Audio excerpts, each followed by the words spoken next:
না। তুই আমার সব রে বাংলা, তুই আমার সব। তুই আর ঝুমা বৌদি ছাড়া কেউ আর বুঝলো না রে। মুখের দিকে তাকালেই ঝুমা বৌদি বুঝতে পেরে যায় যে আমি কাপড় তুলতে বলছি, আর কেউ আমার বুঝলো না।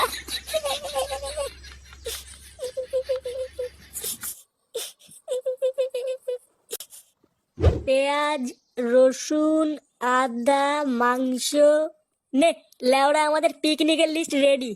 এবার এই লিস্টটা ফুটোর বাবার হাতে তুলে দিতে পারলেই ঝামেলা মিটে যাবে। বলছি যে পল্টু, মাছ মাংস ছাড়া সাথে আর কি থাকছে?